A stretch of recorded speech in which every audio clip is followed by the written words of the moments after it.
नमस्कार श्रोताओं। आज प्रस्तुत है डॉक्टर मृदुला सिंह की कहानी ताले।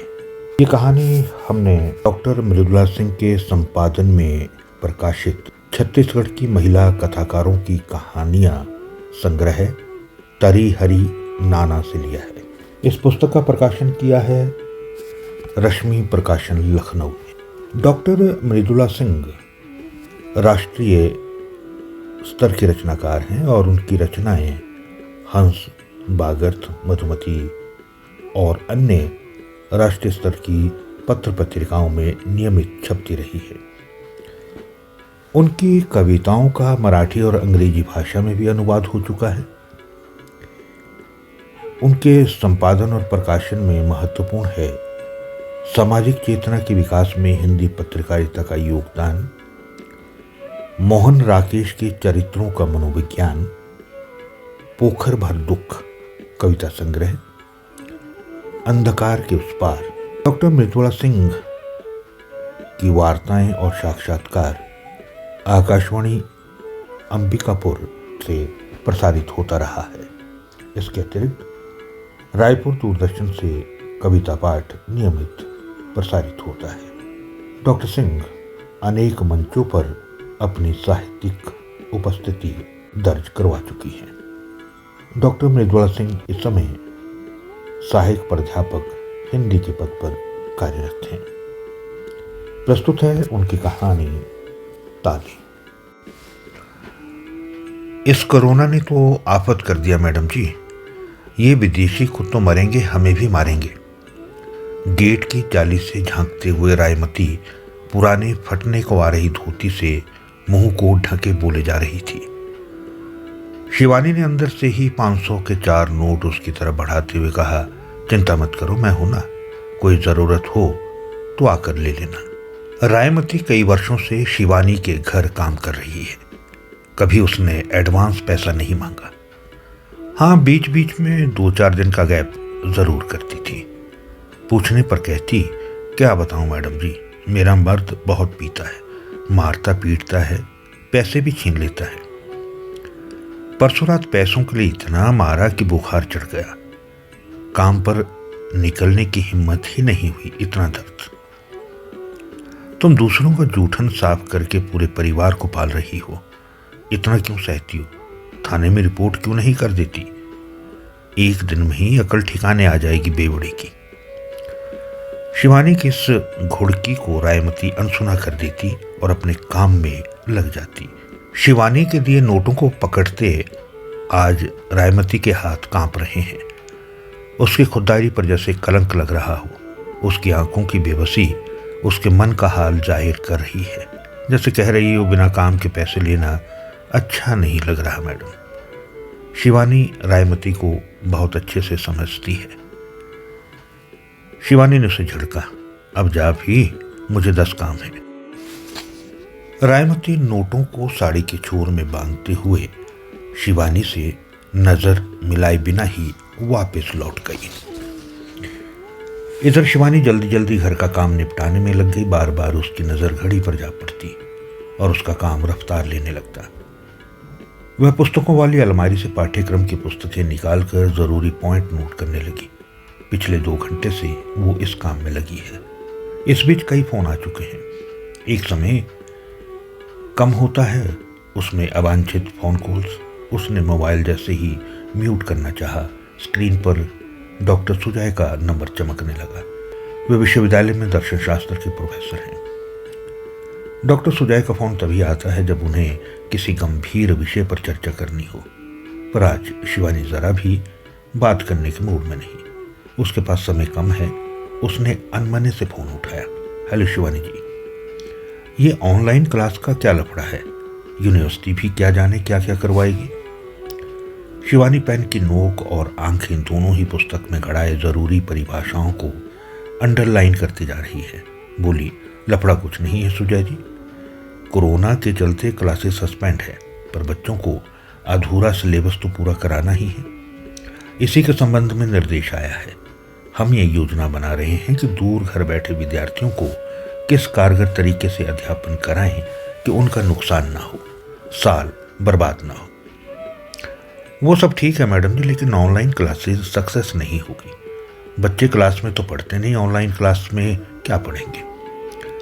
आप कहे तो सही रहे हैं, ऊपर से ये पिछड़ा क्षेत्र है तो दिक्कतें भी बहुत हैं।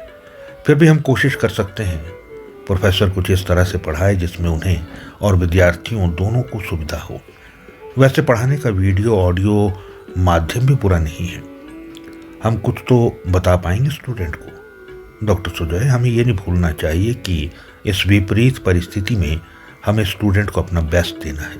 वैसे ये अपने हायर एजुकेशन डिपार्टमेंट का नहीं बल्कि यूजीसी का निर्देश है। डॉक्टर सुजय आलसी नहीं है, ये बहुत मेहनती हैं। कई सालों का तजुर्बा है पिछड़े इलाकों में रहकर काम करने का, पर वे ऑनलाइन कक्षाओं के संचालन में होने वाली दिक्कतों की ओर शिवानी का ध्यान आकर्षण चाहते हैं। डॉक्टर साहिबा, ये सरगुजा है, यहाँ दूरस्थ इलाकों में नेटवर्क ही नहीं रहता। शिवानी डॉक्टर सुजय की बात को ज़्यादा तवज्जो न देकर धीरे से कहती है, सुजय जी, मैंने फ़ोन कॉन्फ्रेंसिंग क्लास के लिए बच्चों को 2 बजे का समय दिया है। समय हो गया है, बाद में बात करें। डॉक्टर सुजय ने ठहाका लगाते हुए कहा, क्या कहा? Phone conferencing? ये कैसे संभव होगा? शिवानी को डॉक्टर सुजय का इस तरह हंसना अच्छा नहीं लगा। होगा ना सर, अलग अलग बैच बनाकर पढ़ाऊंगी, बढ़िया लेकिन उच्च शिक्षा। डॉक्टर शिवानी उन्हें बीच में टोकते हुए बोली, ये मैंने अपना तरीका अपनाया है और कम से कम हम एमए के विद्यार्थियों को तो इस विधि से पढ़ा ही सकते हैं। फिर ठीक है मैडम, शुभकामनाएं, कहकर सुजय ने फोन रख दिया। कुकर की सीटी की आवाज़ ने शिवानी को याद दिलाया कि उसने गैस पर दाल चढ़ाई है। अभी थोड़े पॉइंट्स और बचे हैं नोट करने के लिए और सबको खाना भी देना है। वो किताब कॉपी लेकर किचन में चूल्हे के बगल में ही सब्जी चलाते हुए ज़रूरी बातें भी लिखती जाती। इस तरह रसोई से निपटकर अपने रूम में आती है। ईयरफोन कान से सटा कर जांच करती है कि आवाज़ ठीक आ रही है कि नहीं। इत्मीनान होने पर विद्यार्थियों के जुड़ने का इंतजार करती है। छात्राओं का संवेद स्वर सुनाई देता है, प्रणाम मैम।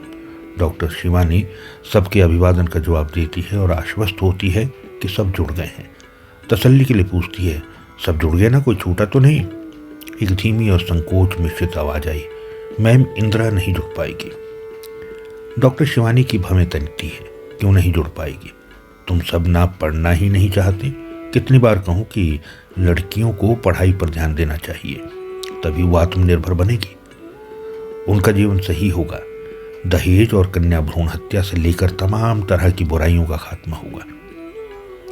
पढ़े लिखे होने से कोई तुम्हारा शोषण नहीं कर पाएगा। यही वो हथियार है जिससे तुम अपनी असमता की लड़ाई लड़ सकती हो। लेकिन तुम लोगों को समझना ही नहीं है, भुगतना ही लिखा है, तो फिर मैं क्या कर सकती हूँ? बोलो। फुसफुसाहट के बीच आवाज आती है, बोलना बोलना। क्या बात है प्रीति? मैम बात वो है कि हाँ क्या बात है बताओ। प्रीति संकोचाते हुए एक सांस में कह जाती है, मैम इंद्रावती के घर तक नेटवर्क नहीं है। अच्छा ये बताओ, तुम भी तो उसी गांव की हो ना, जशपुर के पास की, तुम कैसे जुड़ पाई भला? मैम मैंने पेड़ पर चढ़कर सिग्नल लिया है और क्लास से जुड़ी हूँ। शिवानी चौंक जाती है। वो मन ही मन मुस्कुराती है, सोचती है लड़कियाँ नदी होती है, परिस्थितियों के हिसाब से रास्ता बना ही लेती है। प्रीति अपना वाक्य पूरा करती है, मैम लेकिन इंदिरा के घर वाले थोड़ा रूढ़िवादी टाइप के हैं, उसे बाहर नहीं निकलने देते। शिवानी की आंखों में इंदिरा का चिंता में डूबा चेहरा झूल गया। एक बार बताया था उसने कि उसके घर वाले उसे पढ़ाना नहीं चाहते और वो देर तक रोती रही थी। उस स्थिति में शिवानी उसके लिए डूबते को तिनके का सहारा साबित हुई थी। अभी लॉकडाउन में वो न जाने कैसी होगी, उसका फोन भी तो नहीं लगता। शिवानी का मन भरा है। खुद को संभालते हुए वो छात्राओं को पश्चिमी काव्य के इतिहास की बारीकियों को समझाने लग जाती है। अगले दिन निर्धारित समय पर सब जुड़ जाती है। शिवानी सबका हाल लेती है और आश्वस्त होती है, मैम एक रिक्वेस्ट है। हाँ बोलो। मैम क्लास का समय बदल देगी क्या? शाम को कर दोगी? तुम लोग कैसी बात करते हो, मैं खाली बैठी रहती हूँ क्या? मुझे भी अपने 10 काम होते हैं। सुनो, तुम लोग पढ़ना नहीं चाहते हो तो बता दो, मैं ही क्यों परेशान हूँ। शिवानी अपनी छात्राओं के लिए हमेशा से हिरते रही है। उसका मन गलानी से भरता जा रहा था। उसने पूछ लिया, बताओ क्यों? शिवानी की फटकार से अंजलि चुप हो गई। मुश्किल से बोल पाई, नहीं मैम, ठीक है, इसी समय लीजिए क्लास। अंजलि के शब्दों में वो नमी महसूस कर रही थी, जैसे उसकी आवाज़ दर्द में भीग कर शब्दों का रूप अख्तियार कर रही हो। शिवानी ने अंजलि के मन को सहलाया, बताओ क्या दिक्कत है, कुछ बोलो भी। शिवानी के मनोहार पर अंजलि ने बताया, मैम बात यह है कि मैं घर के पीछे बाड़ी में बैठकर पढ़ती हूँ। गर्मी की दोपहर तपती बहुत है, बहुत दिक्कत होती है। अरे अंजलि, तुम्हारा घर तो खासा बड़ा है। तुम्हारे जन्मदिन पर जब मैं तुम्हारे घर आई थी तो देखा था। तुम बाड़ी में बैठकर क्यों पढ़ती हो, अंदर पंखे में क्यों नहीं पढ़ती? शिवानी ने हैरान होते हुए कहा। मैम, मुझसे 2 बड़े भाई हैं, वे इस समय सोते रहते हैं। जब मैं पाठ पर डिस्कस करती हूँ तो उनकी नींद में खलल पड़ता है, इसलिए मुझे माँ डांटती है। शिवानी व्यथित हो जाती है। वो अब शाम को क्लास लेगी कहकर फोन काट देती है। घड़ी शाम के 7 बजा रही है। शिवानी ये सोचकर हल्का महसूस करती है कि अच्छा हुआ अंजलि ने वस्तुस्थिति बता दी, नहीं तो। शिवानी ने आज अपना मनपसंद गुलाबी कुर्ता पहना हुआ है।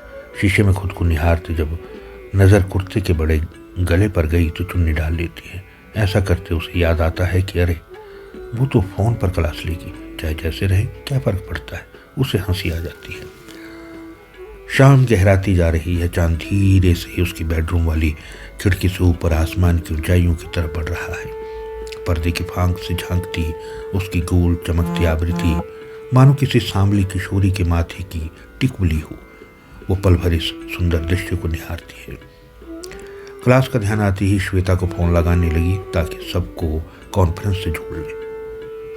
शिवानी कई बार फोन लगाती है, पर इस बार घंटी थक कर लौट आती है। उसके हथेली और माथे पर पसीना पसीज आया है। उसे अचानक ज़्यादा गर्मी महसूस होती है। पंखे के रेगुलेटर को जोर से घुमाती है। वो आगे नहीं बढ़ता। बड़े भी तो कैसे, वो तो पहले से ही 5 नंबर पर चल रहा है। वो सभी छात्राओं को फ़ोन लगाती जाती है, पर सिर्फ अंजलि की आवाज़ ही बार बार आती जा रही है। हेलो, हाँ बोलिए मैम। वो हार जाती है। शाम की क्लास को भी मुकम्मल नहीं कर पाती। शिवानी का हर हाल में छात्राओं को पढ़ाने का उत्साह ठंडा पड़ता जा रहा है।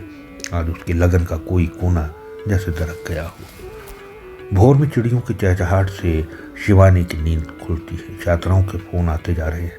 लड़कियों की भी सब बातें जो कक्षाओं में दब जाती है, जो बातें वे समूह में नहीं कह पाई थी, फ़ोन पर खुलती जा रही है। शिवानी सब सुन और समझ रही है। ओह, कितना मुश्किल है उनका होना, उनका जीना। उनकी पढ़ाई का एक एक कदम कितना कष्टप्रद है। समस्या सिर्फ नेटवर्क की नहीं है। सदियां बीती पर कुछ लड़कियों का पिता के घर में अपना कोना अभी तक नहीं बन पाया। वो जगह जहां वो सपने देख सके, खेल सके, मन भर जी सके। शिवानी की आंखों में स्याह बदली उमड़ आई थी। वो बदली बरस जाना चाहती है। वो आंखें बंद कर लेती हैं। आंख के कोरों से ताज़ा घाव को रिसने देती है। कल तक शिवानी को लगता था कि कॉलेज में पढ़ने वाली हजारों की संख्या में लड़कियों के पालक कितने प्रगतिशील होंगे।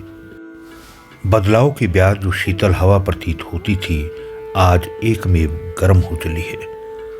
शिवानी की बोझल पलकें झुक जाती हैं। वो अपनी छात्राओं के जीवन के ताप में जल रही हैं।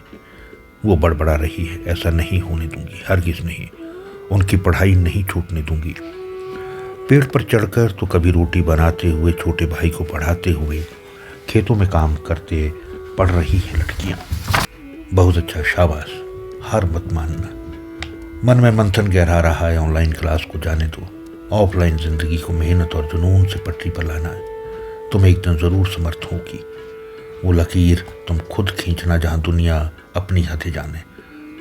तुम्हारे उठ जाने से ही ऐसी दुनिया बनेगी जहां सबका जीना आसान होगा। भेदभाव रहित दुनिया, इंसानी दुनिया।